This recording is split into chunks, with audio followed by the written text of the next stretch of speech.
Dwarves are a really interesting faction, and the first important thing to note is, do you see this big gap here? There's no shipping for Dwarves. So they can't interact with the ship scoring scroll or the temporary shipping. There's no way to increase their shipping. And their ability here, so second, is that they can do what's called tunneling. They can spend 2 workers to dig under any hex to a gray, or a hex that they're digging to gray. So they can also do that under water spaces as well. So, and this is a source of points. So it's sort of this extra way to sort of get your dwellings out, and you can score points doing it. But pretty big cost that you can't do shipping. The stronghold is not particularly important, but that's the other thing I'll note here. It adjusts the dwarves' abilities such that they only need to spend 1 worker to get those 4 points if they want to do tunneling. The problem is it takes so many workers just to build the stronghold that a lot of times it's not worth it to get that to be 1 instead of 2. However, if it's like round 5 and it's a big building round 6 is dwellings, and you're planning to put a lot down via tunneling, that could be a situation where it might make sense to do the stronghold. But never open the stronghold. You should never do it in the first, pretty much never in the first 3 rounds. The last thing that I'll note is they have 2 steps on Earth. So if there's ever early Earth rewards, that's good news for Dwarves. Dwarves should basically always be on E7 and F6. We can see hexes here that Dwarves like to dig. We also see we can tunnel to C2. If we can get to G2, we can tunnel to G1 and then tunnel to I3. All that looks really nice. From F6, we have a really desirable town spot here. So if green and red aren't in the game, this is a town that we're going to try to do, and then we'll try to do one in the middle of the board as well. And what the question then is, how are we going to connect these hexes? It's going to be tunneling around, and then this is the key connection hex typically, is can Dwarves get G3 to make this connection straightforward. Alternatively, every once in a while, if they get blocked going south but they're able to get up to C3, or even late game get E8, then getting D6 or C4 could be a way to connect. But by far G3 is the most common. If they steal G3 but you're able to get to I9, sometimes connection can be double dinging I7 late from one of these spots to get your connection. But for now, just keep in mind E7, F6, basically always, as Dwarves should be your starting placements. In our Dwarves openings, we need to be laser focused on figuring out how to crank up our worker production. So almost always, let's open Temple and at least 1 new dwelling, okay? So I would encourage you to make your default favor for Dwarves Earth 2, where you get that extra worker income. This is going to help you learn how to build out with Dwarves, and that'll help you keep you going, having that extra worker income. The other option is to go Earth 1 round 1 as Dwarves, and you might do that if there's like a big network faction and cult competition. Now all of a sudden it's a little unclear where your end game points are going to come from. You might want to be a little more point greedy in your approach, especially if you're also getting dwellings down round 1. In terms of starting scroll, we love to be on dig scroll, right? So we can go trading post, temple, dig scroll a dwelling down. Maybe we can also single dig and get 2 new dwellings down that way. We usually don't have access to double dig. But if Dwarves can, absolutely, they'd love to get double dig. Something that increases their chances of that are starting on worker power. This is a really nice scroll for Dwarves. Maybe it gives us a shot at double dig, but more often it's actually this worker is surprisingly handy, because you can go trading post temple. You have 3 workers left. You spend 2 of them to tunnel, and this worker here can go to pay for that dwelling. So you can, in 3 moves, get temple, get a new dwelling down, and be passing pretty quickly to see if you can get double dig round 2. or use your power for other good stuff. You can single dig, you can take priest and put it to a cult that gives workers. If it's worker rewards early, even round 1 from air, maybe we're taking air 2 and putting a priest to air, or maybe it's worker rewards from fire and we go priest to the 3 spot on fire and maybe take fire 1.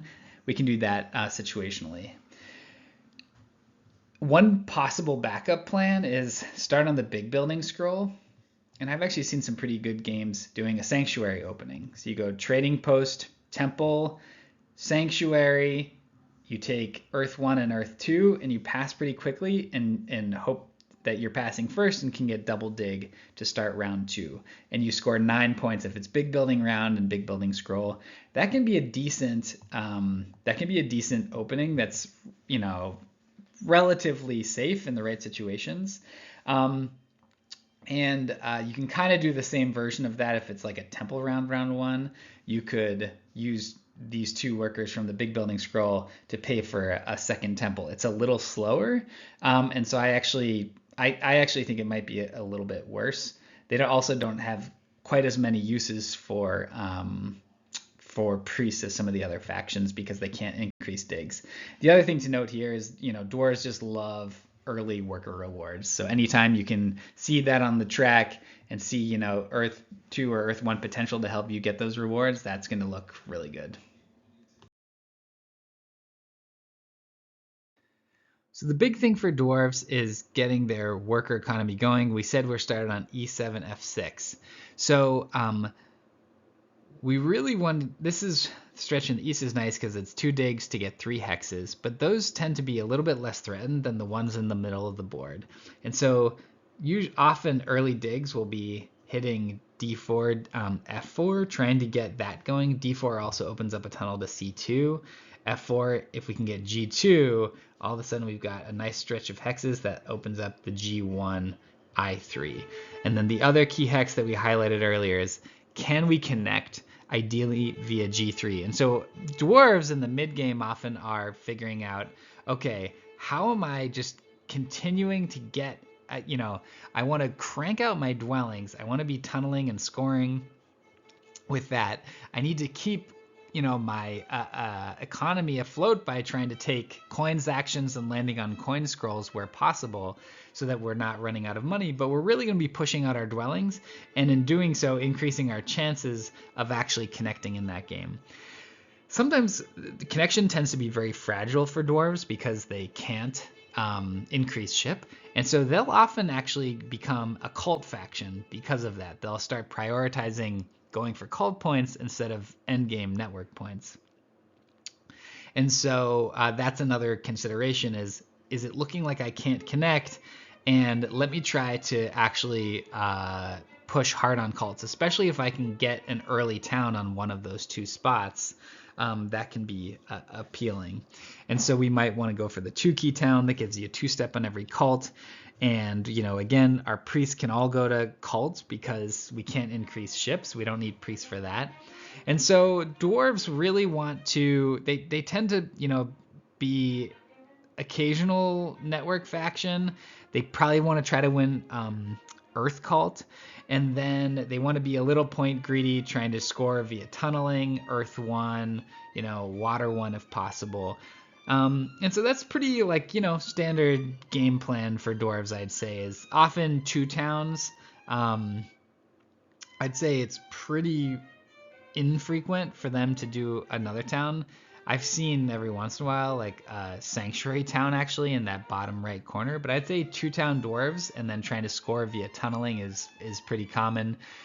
Try to get second on network and a good chunk of cult points. That's a nice game plan for them. Dwarves are medium strength. They have the benefit of generating their own points via tunneling, but they're also a bit fragile with respect to network. All right, so what do we want to see for dwarves? Okay, well, we want to see no ship scoring scroll in the game. This is really important. That scroll is going to be really good for almost every other faction, and we can't use it at all. We have no shipping track whatsoever. So that's really damaging to us. We'd also like the temp ship scroll to not be in the game. It's not as important as ship scoring, but it's really bad for us when both of those are in the game. On the plus side, we love seeing the big building scroll and the dig scroll. We want digs to be abundant in the game. We want to get on that in either round 1 or round 2, and also just even later in the game, it's nice for us to get one dig at a time to spread around. And the big building scroll is great in the sense that it comes with those 2 workers. That's going to be more valuable to us than to other factions, and maybe we'll do our sanctuary in the mid game and score with it that way as well. Regarding color matchups, so gray's color neighbors are green and red. Green is going to be potentially problematic for us in the following ways. So the first is they're going to be on E9, right? Well, we're starting here on F6. They're boxing us in. That's not the end of the world for dwarves, because what we'll do is we'll double dig G6, and then we'll still be able to tunnel to H6. So we can town in the southeast. We can still tunnel out of there. The bigger issue is actually elsewhere. The bigger issue for dwarves in green is around G3. So, for example, green's going to start on F4. If they're on temp shipping, they may be getting G3 before we can even move. And that's our go-to connection hex, we were saying. So particularly then if like mermaids are going to be up here, threatening C4, C3, connecting that way is, pretty dicey. We might lose this G3 hex immediately. And so you can see how like green puts a lot of pressure on us. So maybe we are on, worker power, and we are going to single dig action that hex right out of the gate and open temple 1 new dwelling that way. Or we decide, you know what, this is a game where we're not going to compete on network at all. We give up G3 intentionally and say, you know what, from E7, we're just going to head up here. Maybe we'll be sneaky and tunnel under F4 and steal this G2 hex, which then opens up tunneling to G1 and I3, right? So we can still tunnel, under F4. Or even if we get to the north, right, we were saying get up to C2.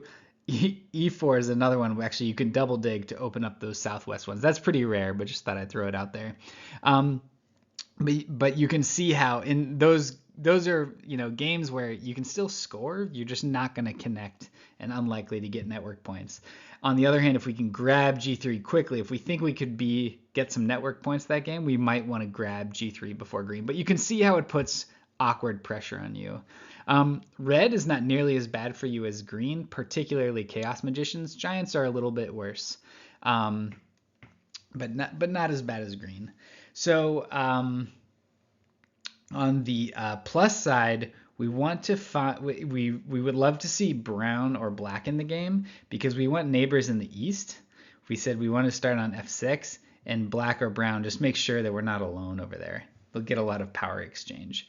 So those are the things that I would look for with respect to dwarves and how strong they are. Another thing is the more workers you see coming off the cults, that could be good news for dwarves. All right. At some point, you should give dig bombing dwarves a try. Dig bombing is when, let's say you've lost your network connection. Maybe you've won Earth Cult, but the other cults are already claimed, so there aren't really cult points available. How are you going to score?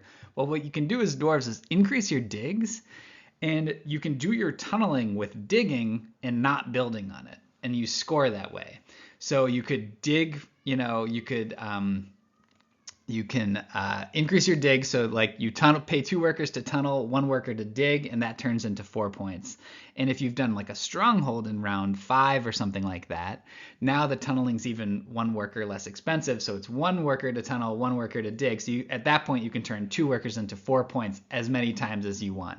So that's a way to grind out some points at the end. The last thing I'll say is if you ever see a setup that has ship scoring and temporary shipping not in the game, you're contractually obligated to put in dwarves. Have fun.